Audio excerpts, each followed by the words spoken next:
트럼프 대통령이 이란의 핵심 수뇌부를 단숨에 날려버렸을 때만 해도 전 세계는 미국이 이 전쟁을 며칠 만에 끝낼 줄 알았습니다. 하지만 왜 세계 최강 미군이 지금 이란이라는 거대한 늪에 빠져 허우적대고 있는 걸까요? 호르무즈 해협이 꽉 막히면서 전 세계 경제가 비명을 지르고 있는데도 미국이 옴짝달싹 못하는 진짜 이유, 오늘 곰브리핑에서 시원하게 파헤쳐 보겠습니다. 결론부터 말씀드리면 이란이 미국의 최고 약점을 정확히 찌르고 극단적인 버티기에 들어갔기 때문입니다. 그리고 이 끝없는 소모전 뒤에서 아무도 모르게 팝콘을 먹으며 미소 짓고 있는 진짜 승자가 따로 있거든요. 이 소름 돋는 국제 정세의 판을 지금부터 낱낱이 보여드릴게요. 먼저 오늘의 영상이 궁금하시다면 구독, 좋아요 눌러주신다면 앞으로의 영상 제작에 큰 도움이 됩니다. 시계를 조금만 되돌려 볼까요? 트럼프 행정부가 이란 공격을 결심했을 때 머릿속에 그렸던 시나리오는 아주 명확했습니다. 과거 미국이 베네수엘라 사태 때 기존 정권을 흔들고 친미 체제로 판을 엎으려 했던 그 전략 아시죠? 그걸 이란에도 똑같이 적용하려고 했던 겁니다. 실제로 전쟁 초기 미군의 작전은 영화 같았습니다. 압도적인 정보력과 스텔스 정밀 타격으로 이란의 최고 지도자와 핵심 수뇌부를 이른바 참수하는데 성공했거든요. 이때까지만 해도 백악관은 축제 분위기였을 겁니다. 머리를 날려버리면 이란 군부의 지휘 계통이 마비되고 그 틈을 타서 친미 정권이 들어설 거라고 아주 달콤한 착각을 한 거죠. 하지만 현실은 트럼프의 계산표대로 흘러가지 않았습니다. 이란은 백기투항은커녕 전 세계 원유의 심장부인 호르무즈 해협을 완전히 틀어막아 버렸습니다. 수뇌부가 사라져도 점조직처럼 움직이는 이란의 혁명수비대가 거대한 지하 기지로 숨어들어 미사일을 쏘고 드론으로 치고 빠지는 지독한 늪지대 게릴라전을 시작한 겁니다. 미국 입장에서는 정말 속이 타들어가는 상황입니다. 이란을 압박하느라 이미 수천억 달러라는 천문학적인 돈을 공중에 쏟아부었거든요. 전쟁이 하루하루 길어질수록 미국의 국가 부채는 산더미처럼 쌓여만 갑니다. 게다가 해협 봉쇄로 국제 유가가 미친듯이 널뛰기를 하니 미국 국민들의 지갑도 얇아지고 있죠. 당연히 미국 내에서도 전쟁을 끝내라는 불만과 불신이 화산처럼 폭발하고 있는 상황입니다.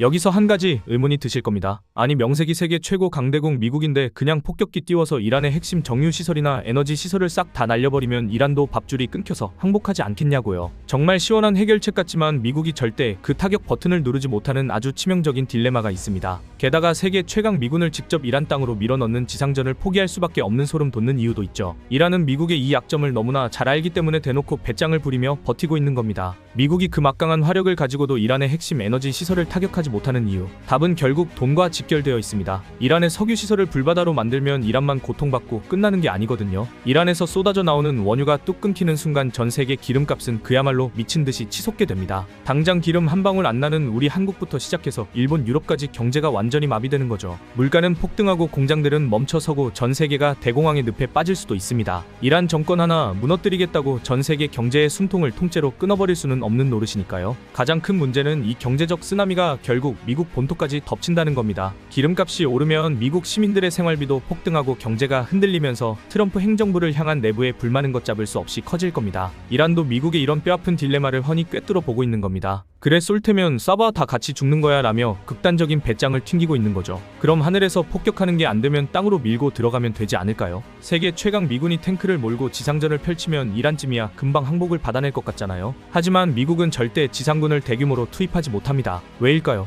바로 단 한 명의 미군이라도 포로로 붙잡힐 수 있다는 그 치명적인 위험 때문입니다. 이란은 국토의 대부분이 험준한 산악지대입니다. 21세기 최첨단 무기로 무장한 미군이라도 이런 낯설고 험악한 지형에서 독을 품고 게릴라전을 펼치는 이란군을 상대로 완벽한 무손실 승리를 장담할 수는 없거든요. 만약 이 험준한 골짜기에서 미군이 단 한 명이라도 이란군에게 포로로 붙잡혀서 적국의 텔레비전 방송에 무릎을 꿇고 있는 모습이 전 세계에 퍼진다고 상상해보세요. 세계 최고 강대국이라는 미국의 무적 이미지는 산산조각이 나고 그동안 이란을 벼랑 끝까지 압박해온 모든 명분과 전략이 한순간에 수포로 돌아가게 됩니다. 과거 베트남이나 아프가니스탄에서 겪었던 끔찍한 악몽이 다시 떠오르는 거죠. 자국민의 생명을 무엇보다 중시하는 미국 사회의 특성상 포로가 발생하면 국내의 반전 여론은 화산처럼 폭발할 겁니다. 미국 수뇌부는 이 엄청난 정치적 타격을 절대 감당할 수 없기 때문에 섣불리 지상전 카드를 꺼내지 못하는 겁니다. 결국 이 전쟁은 누구도 섣불리 결정타를 날리지 못하는 기약 없는 버티기 싸움으로 변해버렸습니다. 이 지루한 늪지대 같은 소모전이 계속 길어지면 과연 어떤 피해가 생길까요? 먼저 미국은 밑빠진 독에 물 붓기처럼 매일 수억 달러라는 천문학적인 돈을 공중에 태워야 합니다. 막대한 전쟁 비용 때문에 국가 재정은 병들어가고 끝없는 전쟁의 여파로 경제적 타격을 입은 동맹국들마저 점점 미국을 불신하며 등을 돌리기 시작할 겁니다. 반대로 이란은 어떨까요? 이미 겹겹이 쌓인 경제 제재로 국가 경제가 너덜너덜해진 상황에서 해협까지 스스로 봉쇄했으니 국민들의 삶은 그야말로 지옥으로 변할 겁니다. 하지만 이란의 수뇌부는 이 끔찍한 고통을 외부의 정 미국 탓으로 돌리며 오히려 국민들을 선동하고 억압하며 끝까지 독하게 버틸 겁니다. 정말 끔찍하고 답답한 진흙탕 싸움이죠. 승자 없이 모두가 피 흘리며 말라 죽어가는 이 비극적인 상황. 그런데 여러분, 여기서 판을 완전히 뒤집는 소름 돋는 반전이 하나 있습니다. 미국과 이란이 서로 치고받으며 힘을 빼는 이 틈바구니에서 뒤로 몰래 웃으며 최고의 이득을 챙기는 진짜 승자가 있다는 사실입니다. 총알 한 방 쏘지 않고 전 세계의 패권을 쥐어흔들 준비를 마친 이 무서운 국가의 정체는 과연 어디일까요? 미국과 이란이 끝이 보이지 않는 진흙탕 속에서 서로의 살을 깎아 먹고 있는 지금, 추운 북쪽 땅에서 보드카를 마시며 쾌재를 부르고 있는 진짜 승자, 눈치채셨나요? 네, 맞습니다. 바로 푸틴의 러시아입니다. 도대체 왜 러시아가 이 피 터지는 싸움의 최대 수혜자가 되는 걸까요? 그 첫 번째 이유는 바로 시선 분산입니다. 미국의 가장 큰 골칫거리는 원래 우크라이나 전쟁에서 러시아를 막아내고 유럽을 지키는 것이었거든요. 그런데 지금 미국의 시선과 어마어마한 무기 그리고 천문학적인 지원금이 중동이라는 거대한 늪에 완전히 발목 잡혀버린 겁니다.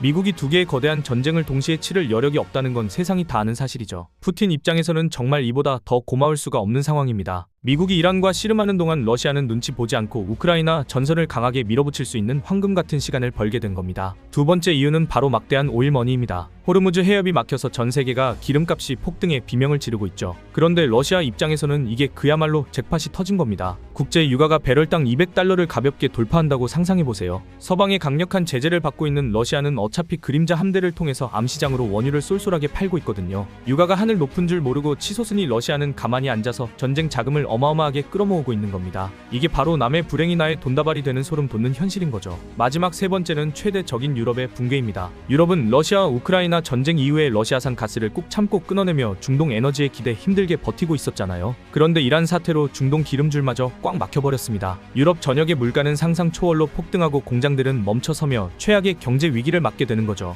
미국은 자국 내에서 셰일가스라도 캐서 버틴다지만 에너지를 수입하는 유럽은 산소호흡기가 떼이는 겁니다. 러시아는 총알 한 발 쏘지 않고 서방 세계가 스스로 무너지고 분열하는 모습을 여유롭게 지켜보며 새로운 판을 짜고 있는 거죠. 자, 정리해볼까요? 미국은 단숨에 이란 수뇌부를 제거하고 멋지게 승리할 줄 알았습니다. 하지만 전쟁은 예상치 못한 기나긴 소모전으로 빠져들었고 미국과 이란 그리고 유럽까지 치명적인 내상만 입고 있습니다. 그리고 그 혼란의 틈바구니에서 러시아는 우크라이나 전선의 주도권과 막대한 오일머니 그리고 서방 세계의 붕괴까지 쏙쏙 빼먹으며 무서운 기세로 부활하고 있습니다. 결국 이승자 없는 전쟁의 유일한 승자는 전쟁터 밖에서 웃고 있는 러시아였던 겁니다. 참으로 잔혹하고 냉정한 국제 정세의 민낯이 아닐 수 없네요. 세계의 화약고가 언제 터질지 모르는 살얼음판 같은 지금, 여러분은 러시아의 이런 무서운 큰 그림이 결국 성공할 것이라고 보시나요? 여러분의 날카로운 생각과 의견을 댓글로 자유롭게 남겨주세요. 지금까지 곰브리핑이었습니다. 시청해 주셔서 감사합니다.